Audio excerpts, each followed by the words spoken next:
Okay, welcome back everybody, and today I'm really excited. A good friend of mine lent me this TAG Heuer Monaco watch for the weekend. And you know what? I'm excited to bring you this video review of it because the watch really surprised me in a lot of ways. So we'll get into those aspects in a little bit, but first, a little bit of background.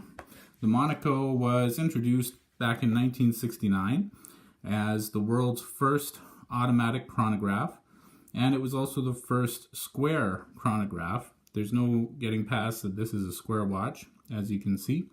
Very chiseled edges, very defined shape to it, and of course, like all great chronographs, it's got a historical connection to a very famous person. Steve McQueen wore one in the film Le Mans, about Le Mans racing, of course.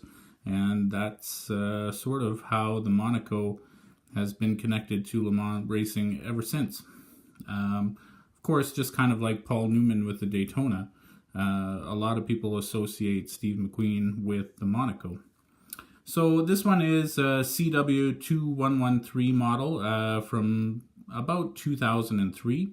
It does have a steel bracelet and a strap with it. The steel bracelet is very high quality, but I find it just a little bit overdone with all the links and shininess to it.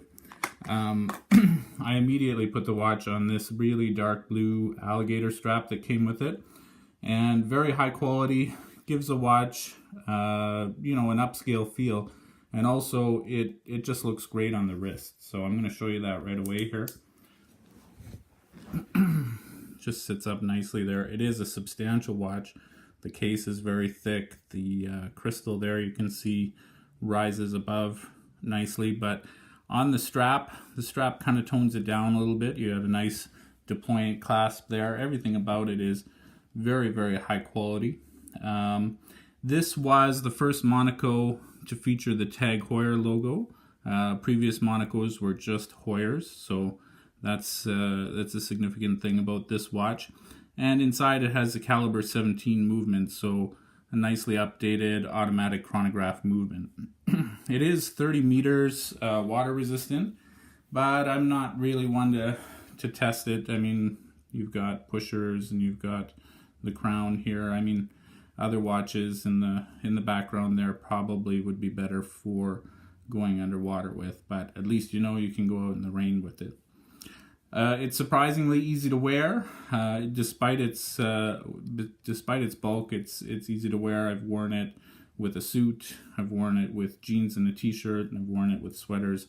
Definitely an easy to wear watch. You've got a subtle blue sunburst dial here. You can see it in the light if I turn it around there. Just a very rich blue dial, and that's kind of the signature dial for the watch. And the chronograph and the seconds registers there contrast in a nice bright white. I like these lume plots around the outside and the hour indices that make sort of connection with the case there. It's a very, very artful design. Definitely not going out of style anytime soon, as we can see. Like I said, the deployant clasp is very nice and easy to use, and it also adjusts very easily as far as length goes. You just flip this up and move the strap in and out to lengthen or shorten the bracelet. Again, high quality watch. Definitely brings up the question, do you need a square watch? Do you want a square watch? I thought, and again, this was the surprising thing, I thought I was definitely not a square watch guy, but the watch has been welded to my wrist for the last 2 days, and I just keep catching angles of it that really surprised me with the beauty and the symmetry of the watch and just how it looks on my wrist. A couple things I noticed. This is really the first time I've spent a lot of time with a chronograph. The pushers are high quality, but they take a lot of effort to activate. So depending on if you're actually timing something, you might miss it by a few milliseconds because of that pusher resistance. But all in all, a really nice action to it. But again, you have to push really hard. The reset snaps everything back very precisely, as you'd expect from a high-end chronograph as well. Other than that, finishing on the back is very nice. You've got this brushed look to it. Some other Monacos I've seen have a clear case back. I'm not, really big on clear case backs, but this definitely looks really high end. And again, prefer it on the strap to the bracelet, but the bracelet is nicely finished. Date window at the bottom, very subtle, very nice as well. So it's a very functional watch. You definitely can use it for a lot of different things.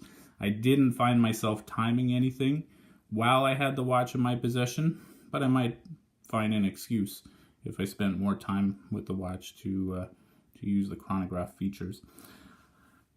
I definitely think that it's more of a casual wear watch. When I was wearing it with the suit, it just seemed a little bit bulky, a little bit too sporty looking. But it's a great alternative to a Daytona or a Speedmaster if you definitely want to break the mold a little bit. And it is still a square watch, so you gotta make sure that you're okay with that. But definitely, if you're gonna go for a square watch, this should be on your shopping list.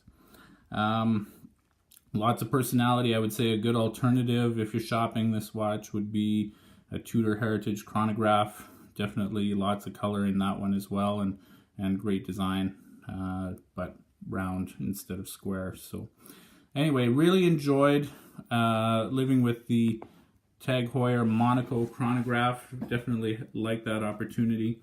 Probably a watch that I'll revisit in the future more than a few times. Thanks for watching today, and tune in next time. Talk to you soon.